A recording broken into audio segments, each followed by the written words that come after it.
Sir ఈ నాటక రంగంలోకి రావడానికి మీకు ఇన్స్పిరేషన్ ఎవరు? నాట్ పర్టికులర్ అమ్మా. నేను స్పెసిఫిక్గా ఒకళ్ళు ఇన్స్పిరేషన్ తీసుకునేమి రాలేదు కానీ ఓకే. అనుకోకుండా అలా నాటక రంగం వైపు వచ్చాను. వచ్చిన తర్వాత చాలా మంది ఆర్టిస్టులను చూసి నేను ఇన్స్పైర్ అయ్యాను. ఓకే. వీళ్ళలాగా నేను ఎందుకు చేయకూడదు, వీళ్ళలాగా నేను ఎందుకు హ్మ్.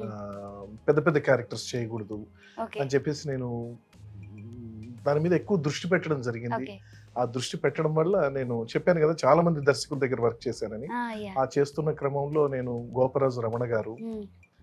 భాగ్యశాస్త్రి గారు, ఓకే. ఇలా పెద్ద పెద్ద వాళ్ళందరి నటన నేను చూస్తూ వచ్చాను. నేను వాళ్ళందరినీ చూసినప్పుడు అనుకునేవాడిని, ఇదేంటి ఇంత బాగా చేస్తున్నారు. రమణ గారు చేసేటప్పుడు, ఓకే. తర్వాత బిపి ప్రసాదరావు గారు, వాళ్ళందరూ యాక్ట్ చేసేటప్పుడు వాళ్ళ దగ్గర నుంచి వాకింగ్ స్టైల్ కానీ, ఓకే. వాళ్ళు యాక్ట్ చేసే విధానం కానీ, వాళ్ళ డిక్షన్ కానీ, వాళ్ళ డైలాగ్ డెలివరీ కానీ, ఇలాంటివన్నీ బాగా దృష్టి పెట్టి నేర్చుకునేటప్పుడు వాళ్ళు కొంచెం నాకు ఇన్స్పైరింగ్గా అనిపించేవాళ్ళు.